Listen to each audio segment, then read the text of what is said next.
Yo, what is up guys? Welcome back to a brand new F1 2021 video.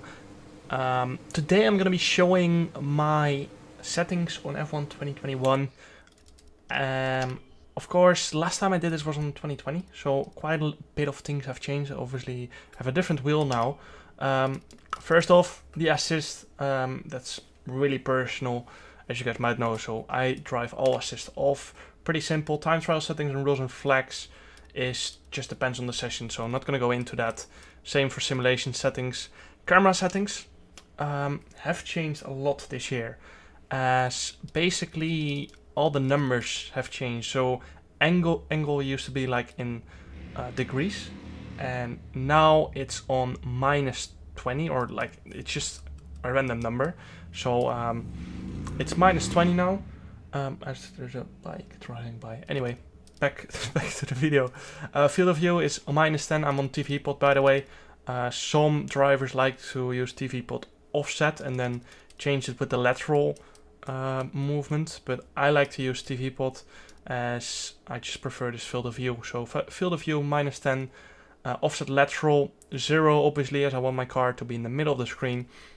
Offset horizontal 5, offset vertical 15, angle -20, near clip plane 0. Basically what this changes is the roll bar. So if I put it on -20, I can see the roll bar, and basically you don't want that because it's just a distraction. So if you would change the field of view, you will see that roll bar a little bit faster. So that's how you can counter that with the near clip plane. Mirror angle -20. Simply because if I put it on 0, it's way too high up, as you can see in the mirrors, and I don't want that, so -20 is ideal for me. Camera shake and camera movement, very important to keep that on 0, as if you put it on, it's just a distraction and not realistic. You obviously have got your real life movements going off if you're driving, and then if in-game your screen is moving as well, it's just a complete mess up for your brain. So very important to keep it on 0. Actually, look to the apex limit is stuck on 4. I don't think it really does that. It's just you can't change these settings in TV pod. I think you can only change them in cockpit cam. Same for halo column. So now onto the on-screen display. Obviously, I got this on. I don't have anything changed on the OSD customization. It's just all default. On-screen display, cockpit view. This can be very handy if you play in cockpit cam, as basically it will show the HUD right here that you otherwise would not have in cockpit cam, if I remember correct. Exactly, as you can see, there's no HUD here. So if you want that HUD in cockpit cam, then turn that setting on. It's on-screen display, and then on-screen display cockpit view, and you turn that to on. Speedometer units, obviously I'm from the Netherlands, so I play on kph. Temperature units, degrees Celsius, as that makes a lot more sense to me. I have no idea what or how hot the tire should be in Fahrenheit, so I'm gonna keep it to Celsius.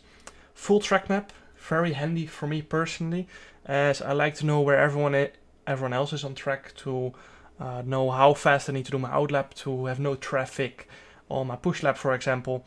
Delta time on, as I like to see how much I'm up or down on my push lap. Colorblind mode, I don't use it as I'm not colorblind, and I don't use the racing line, but of course pretty handy if you're colorblind and you want to use the racing line. Proximity arrows, pretty handy if you are racing someone, as it helps a little bit when you're going side by side and stuff, and they're like in your dead corner, so that's pretty handy. Driver tags, you can put them on or off. I like to have them on, but if you feel like they're a distraction or they hinder your view, you can turn them off, obviously. Start lights on, which is basically the HUD start lights. You can turn them off for ultimate realism, but I'm not aiming for ultimate realism. I'm aiming for ultimate performance. Virtual rear view mirror. Basically, if you turn that on, you see this in the top screen. I don't like it, so I keep it off, and I've just got a button mapped to my wheel for that to look behind.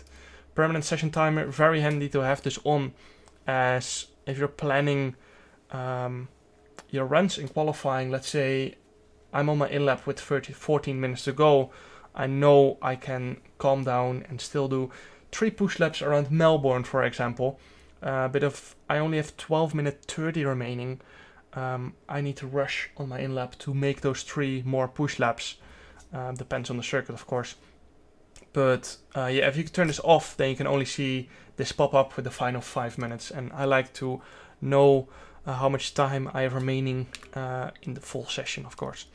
Now on to the force feedback. Let's start with generic settings. MFD car setup panel default. I haven't changed this, haven't tried it yet, so probably not very important. Trigger rumble, I think is for controllers, so not important for me. Overtake ERS mode. You can choose to hold a button to use ERS or toggle. I like to press a button so the overtake turns on and then press it again to turn it off. But it's personal, or pretty personal preference. Adaptive triggers, I think is for PlayStation 5 controller, so that's not important for us as well. Now let's go on to the force feedback. I'm currently using a Simucube wheel with Fanatec pedals. I used to drive the Heusinkveld pedals, which are a lot more precise, of course, but I have to change back for F1 Esports as we have to use Fanatec pedals with a Fanatec wheel. But I first want to get used to the pedals before I change the wheel as well. Eventually I will have to change the wheel. Currently I'm using a Simucube Ultimate, which is 32 Newton meter strength with a Precision Sim Engineering GPX wheel. Very nice. You can basically see in the display tire temperatures, tire wear, delta, current lap time, brake bias, differential, last lap, best lap, fuel mixture, fuel load, everything. But now back to the game settings. Calibration is all on 0. I actually put this to 5, but I'm gonna change that down to 0 again. Vibration and force feedback on, obviously, as I want to have a feel of when the car is gonna break away. And with that, I've got 46 on the vibration and force feedback strength, 0 on the on-track effects, rumble strip effects on 0, off-track effects on 0. Simply because even if you put those things on 0, you will still feel all those things, which is a bit weird, but it is what it is. Wheel damper on 4, understeer enhance on, which is very important because then on like this, you can feel when the front tires are going to break away and lose grip. So that's important to have on. If you play on a lower grade wheel, like a Logitech G29 or Trustmaster or a Fanatec CSL Elite, then it's important to put this number a lot more up. When I had a Fanatec CSL Elite, I used to play on 130 to 140 vibration and force feedback strength to feel anything. But because my wheel is like 6 to 7 times stronger than a Fanatec CSL Elite, for example, or like 10 times stronger than a Logitech G29, I need to run this number lower, because otherwise I will simply break my wrist. I think a Fanatec CSL Elite has like 4 Newton meter or 5 Newton meter of strength, and my current wheel is 32 Newton meter of strength. So simply, if I will play on the maximum, I will be exhausted after 2 laps, because 32 Newton meters, as you might know, is absolutely insane. So now I will show my pedal settings. Actually, let's start off with my Fanatec pedal settings. I've got all 85 rubbers, and then I've got a brake force to 100, as that just feels the best for me. Heusinkveld is a lot harder to reach 100% in game. So yeah, nothing really a lot to show in the Fanatec pedals. Now going back to my Simucube settings, which a lot of people will probably struggle with to set up, because there are an absolute shit ton of settings in Simucube. Now this might be handy for all the Simucube users. If not, you can scroll through to the next settings. But basically I use 300-degree steering angle, as that's what I feel most comfortable with. So yeah, you can change this around. In game is 360 degrees, but because we cannot change steering ratio in the F1 game, we have to change the steering range. So yeah, 300 degrees is what I feel best with. Overall strength 80%, which comes to 25.1 Newton meter in the Simucube profile. Bump stop feel on hard, as I feel If I put it on soft, I push through the bump stop way too easy in like the Monaco hairpin, for example. Bump stop range 300 degrees, as I want to hit the bump stop once I hit the maximum steering range, of course. Simucube force obstruction. Oh my god, I had a choke reading that. Simucube force reconstruction filter on 5. Torque bandwidth limit to unlimited. I've played around a lot with these filter settings and fine tuning, especially with these main filters. This is fine tuning, as you can see, and I don't remember changing or what it did changing, but I feel like this was the best. So damping on 8%, friction on 2%, inertia on 5%, static force reduction on off, slew rate limit to 1. Ultra low latency mode to 15%, center frequency hertz filter disabled, damping 0%, friction 0%, and then all these next settings on 100%, spring, sine wave, square wave, sawtooth, and the triangle on 100%. I don't remember ever changing this map physical sequential shifter inputs, so I'm not going to touch it as well. Static force reduction speed to 1 second, gamma setting to 1, center damping and center damping angle span to off, both of them.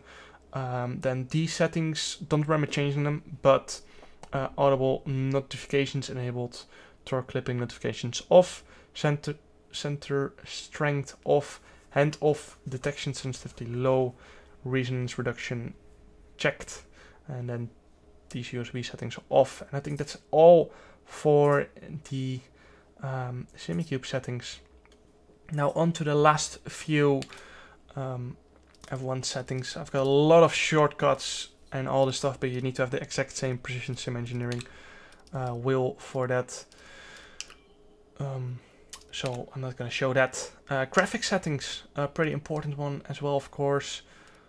Steering animation on, camera adjustment on 100, and motion blur strength off. Very important to have motion blur off, of course, unless you want to have ultra realism, which I don't need. I just need PC performance, low latency, and a clear vision. So that goes to 0 for me. Video mode, let's go there. I've got a pretty good graphics card, you know, so I can run resolution on 1440p. Display mode, full screen, of course. VSync, very important to have that off, as if you turn it on, you get capped to 60 FPS, which you don't want, of course. You get high input delay, and we do not want that. Refresh rate, 144 Hz. Frame rate limit, I've set it to 200, but I only have 144 Hz anyway. It doesn't really matter. Anisotropic filtering, 16x, and anti-aliasing to TNA and fidelity FX sharpening.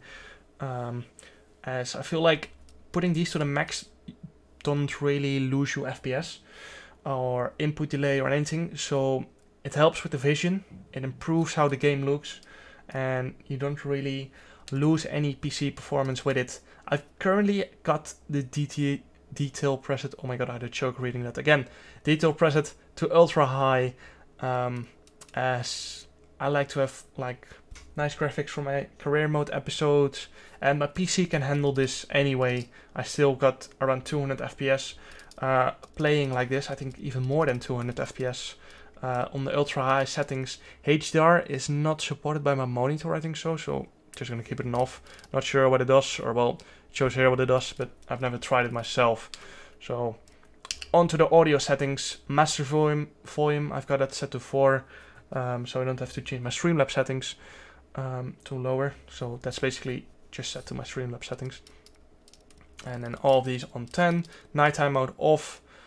Engineered ducking allows you to specify if the game should reduce the volume of all other audio when the race engineer is talking, and I don't really want that, so I've got it on light, so a little bit. I think I might actually turn it off to off. Audio simulation quality, I have not changed it really, so if you frequently hear out of place pop, stutters, or crackles, lower the setting. I don't have this, so I'm going to keep it like that. Subtitles, obviously, if you want them on, turn them on. I don't want them on. Push to talk, I've got all of that still on standard upshift tone. Might be handy for people that have struggled upshifting at the right time.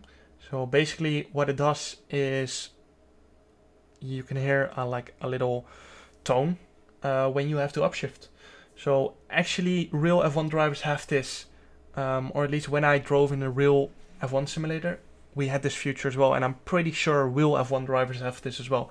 I just don't feel like I need it, as you've got a lot less sound effects in-game than in real life. You don't have the wind, you don't have sound of other cars, so I'm gonna keep it on off. Start lights, oh actually I think this is a new thing, but anyway, gonna keep it on.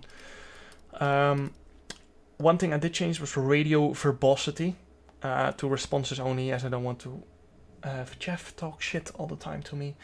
So I turned that to responses only. Play victory radio calls is a new feature as well. I have not heard that yet, so I'm just going to keep it on and figure that out eventually.